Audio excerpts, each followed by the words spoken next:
Hello, dear aspirants. I am Akriti Kanchi, your mentor from Prep IAS, and we have been reading newspaper together. And I am helping you find articles from UPSC syllabus point of view, right? And we try to finish newspaper in as small time as possible, around 20 minutes, right? And you can also find the highlighted PDF of this articles in our Telegram channel. Okay, so you can find the link of the Telegram channel in the description of the video, right? So today is 25th April and we are ready with today's newspaper. Okay, and still the India, Pakistan, the terrorist attack that has happened in Pahalgam, those issues are still coming in news. So let's start with today's front page newspaper.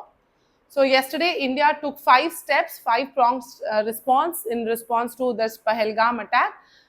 Now Pakistan is also trying to reciprocate. Pakistan shuts airspace, snaps trade relations with India. This comes under GS paper 2, India Pakistan bilateral relations, or India and its neighborhood relations. Okay, so Pakistan closed its Indian airliners and suspended all trade as part of its response. It also matched the decision taken by the Cabinet Committee on Security.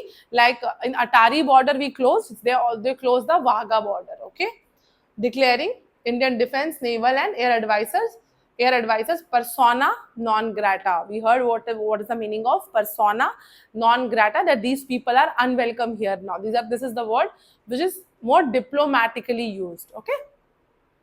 Pakistan said any attempt to stop, and so we are also trying to hold the Indus Water Treaty Agreement. And Pakistan is saying that any attempt to stop or divert Indus water flow to the country would be considered as an act of war. Okay, so this is the status that you should be aware of. Let's move to the next article. Yeah. Yeah, so not much of our useful here. These articles are about a corruption done by a Tamil Nadu minister. So this is more useful article where tariff trump economics. Okay, so Trump word is there because this tariff, reciprocal tariff, has been started by Donald Trump again. This comes under GS paper 3, economy, trade. Then world economy, Indian economy is affected because of world economy, and trade will significantly affect the world economy. Okay, so the recently announced reciprocal tariffs of US President Donald Trump have led to decline in the prices of commodities, crude oil, volatility, and downturn in stock markets because people are expecting there will be lower demand, uncertainty. So they are thinking that oil's demand will decline, and that's why it is the prices are going low. So, but while higher income economies like China have the time and armory to retaliate to US policies, lower income like Southeast Asian economies face a double disadvantage, that they have to cope with this new world order, and they also have to deal with their domestic challenges. Okay, so these are certain issue. What is reciprocal tariff? You should know is a tax that one country places on another in response to similar action taken by that country. If that country has done on me, now I'll do a reciprocal tariff. Okay, very commonsensical thing. The rationale for this response is to protect local business, preserve jobs, and fix trade imbalances. But in long term, in short run, they may help for some time. Okay, they can help local industries in short run, but in long term, it lead to higher prices for consumers, disrupt supply chains, and slow down growth. Tariffs earlier were a major source of government's income also, but now they are used as protective measures and negotiation tools.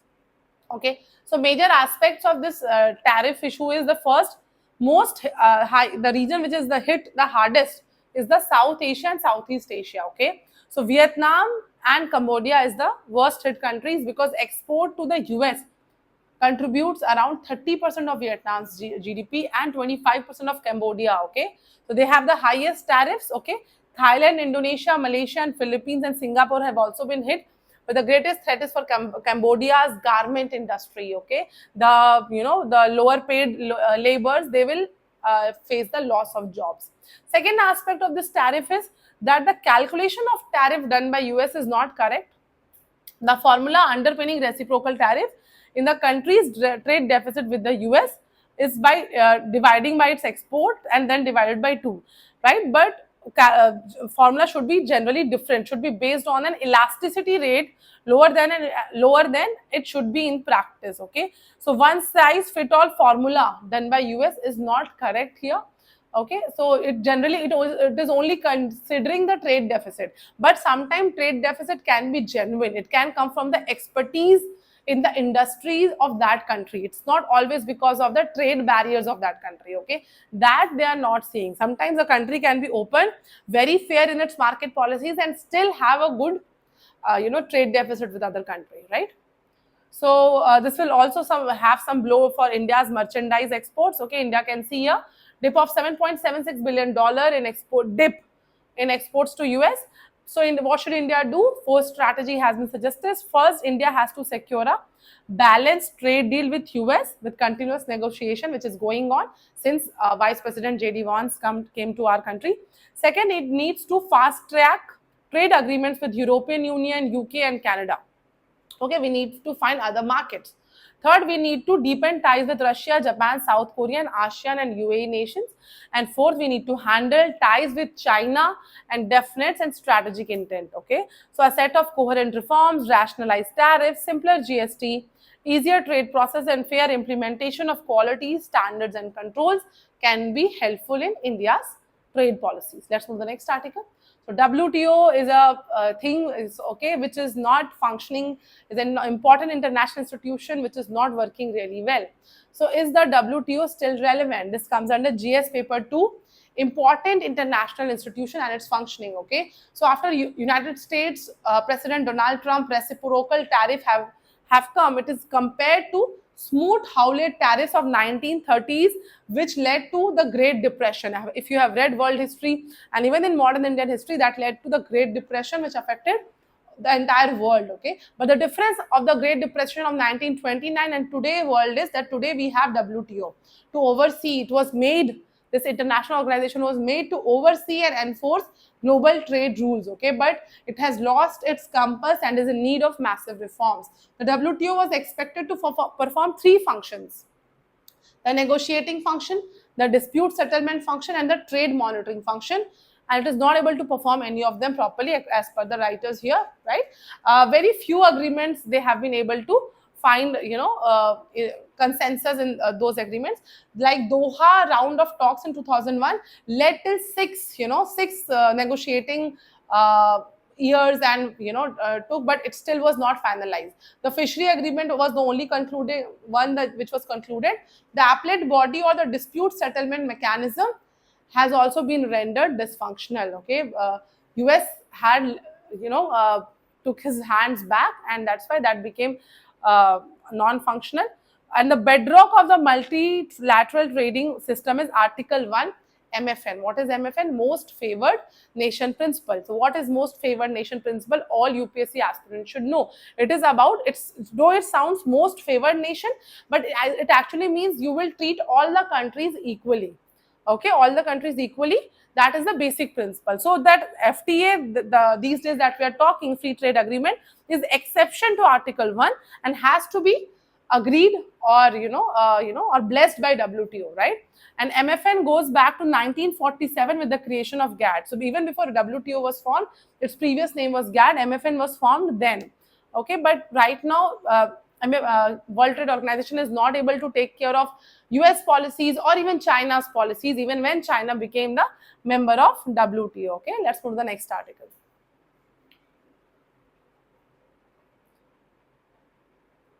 There was an article on previous page about Indus Water Treaty. Yes, Indus Water Treaty here we'll have. So so India is exploring the options it has never considered under Indus Water Treaty. Okay, so this comes under GS paper 2, India-Pakistan relations. So India is trying to withdraw from talks around evolving a new dispute resolution mechanism, changing the design of its hydropower electric projects to allow it to store greater quantities of water. Okay, currently India, under the current terms of treaty, India cannot create significant hydropower storage on the western rivers. Which are those western rivers? Indus, Jhelum, Chenab. Okay, so there India is supposed to just maintain water levels at prescribed levels to ensure that no untoward flooding or disruption of agriculture happens in Pakistan. Okay, but India is trying to change this, and Ravi, Satluj and Beas is on our side, and we can use as we want in those rivers. Okay, so India will stop its periodic communication with Pakistan on sharing hydrological data on Indus River or keeping it apprised of infrastructure work on hydroelectric projects in Chenab, Jhelum and Indus main. Okay, these are the western rivers, Indus, Jhelum and Chenab, that is more, that more rights are given to Pakistan there. Let's move to the next article. This article talks about antimicrobial resistance, big issue, that health sector is facing. GS paper 2, issues related to health. DCGI urged to lay stringent guidelines on the use of new antibiotics. Okay, so the Drug Controller General of India has been urged to lay down strict pathways for this newer antibiotics so that they are not misused by practitioners. Okay, so one of the most potent antibiotics currently available in our armamentarium is rapidly losing its efficacy due to extensive, irrational and uncontrolled use. So when antibiotics are not given in a sensible way, people are not using it in a in a particular dose that it is supposed to use, it leads to the bacteria that is there, it adapts to that medicine. Okay, please keep that, and when it starts adapting to this high level of antibiotics, then they become useless, they are not working when it is required. Okay, so that is a very big issue, that antimicrobial resistance is already a serious crisis in our country. Education alone is not enough. We need a clear regulatory pathway to ensure the rational use of these molecules from the moment they are licensed. Okay, this cefiderocol, cefepime, zidibactam, all these are high level of last line of antibiotics. Okay, which should be working, otherwise people on the hospital beds, when they'll need it the most, it won't be useful for them. Let's move to the next article, last article. Now this article is extremely interesting case study of history. Okay, the mosquito effect, how malarial chaos influenced human history. Okay, this can be used in essay answers, this can be used from GS3 science and technology, and also GS paper 2 health issue. Okay, and GS1 colonization and science and technology. So a mosquito borne parasite altered migration and shaped racial hierarchies. Okay, Africa is still shouldering a majority of the burden. Deaths though have decreased, but it is still a public health challenge. So April 25 is celebrated by WHO as World Malaria Day since 2006, so that more investment is still done there. Okay, so butterfly effect chaos theory might result in tornado, but the mosquito effect has altered human migration patterns, enabling European colonization and reshaping the geopolitical landscape of entire continents. Okay, so malaria as a word comes from Italian word which is mala aria, that means bad air. Okay, so this is quite a saga of discovery, colonization, human suffering and scientific breakthrough. So what happened before modern science actually came, which was actually unraveled, people believed that it was caused by poisonous air that's coming from marshes, which is not the case, right? Today we know that it comes from Anopheles mosquito, the parasite being carried by the Anopheles mosquito. But earlier in 1880s, it was not the case. They did not know how it was solved, and people thought the dirty areas might be the issue. Okay, so but French military doctor in 1880 found that soldiers died because of certain parasite. Okay, other scientists came and they separated the parasite Plasmodium falciparum. Okay, and then we all know that Giovanni Battista Grassi made significant contribution by linking human malaria to the female Anopheles mosquito in 1898. So in 1898, they got to know how we actually catch malaria and how it actually happens. By 1898, the complete transmission cycle of malaria was scientifically understood. Earlier, it was not understood. Okay, so by this discoveries, European colonial efforts in Africa were severely. So till that time, they did not know about how it actually happens. So there was uncertainty. A lot of governors from Britain did not take their position in Africa because they thought if we'll go to Africa, we'll die because of the diseases there. Okay, they did not have the idea how to deal with those diseases. Okay. So once they came to know the correlation between the understanding malaria, as they got to know, this scientist from Europe, and colonial expansion became very much expanded. They started colonial expansion. Scientists decoded malaria's mysteries between 1880 and 1900. European powers dramatically expanded their control across Africa. So malaria was a big problem, because of which, one of the biggest problems, because of which Europe was not able to colonize Africa. Okay, but when they got to know that this is the issue, they handled that issue really well, just for themselves, not for the African people. Okay, so what they do, as they got the knowledge about malaria transmission, colonial administrators implemented targeted prevention strategies for European settlements. So what they did, they cleaned the entire area of European settlements. Okay, they segregated European quarters, created hill stations at higher elevations with fewer mosquitoes. Scientific findings about malaria transmission quickly percolated into colonial policy, and they gave us segregated living. They started living separately in the cleaner areas, and they thinking that Africans are disease reservoirs. Okay, and they also got to know about medicines that can help in malaria, like quinine coming from cinchona tree was discovered during Portuguese. Okay, so this knowledge about malaria transmission was a keystone technology, okay, that allowed soldiers to survive and civil servants to administer the colonial machinery in Africa.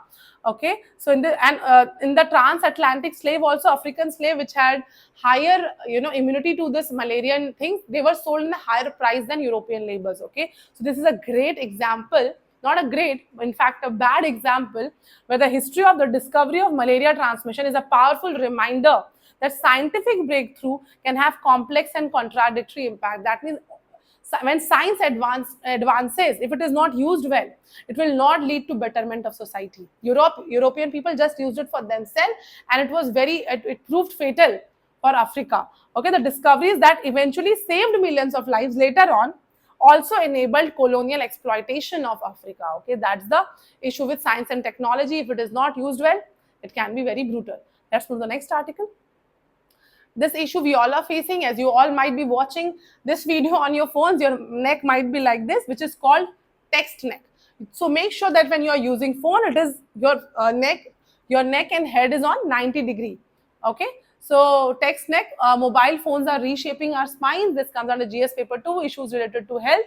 So text neck is a repeated stress injury as well as pain from excessive watching or texting when your neck is in a certain angle. Generally, we keep seeing phone like this, so your neck is in an angle. Okay, this leads to various musculoskeletal problems, neck pain, restricted cervical range of motion, reduced muscle strength, altered cervical joint position errors, and several issues. Okay, and the report says 79% of people between age 18 to 44 only spend 2 hours without phone in the entire day. Okay, in neutral position like this, head weighs 10 to 12 pounds. But when we bend our head, the weight of the head increases up to 27, 40, 49 and 60 pounds when it is an angle of 15 degree, 30 degree, 45 degree, 60 degree.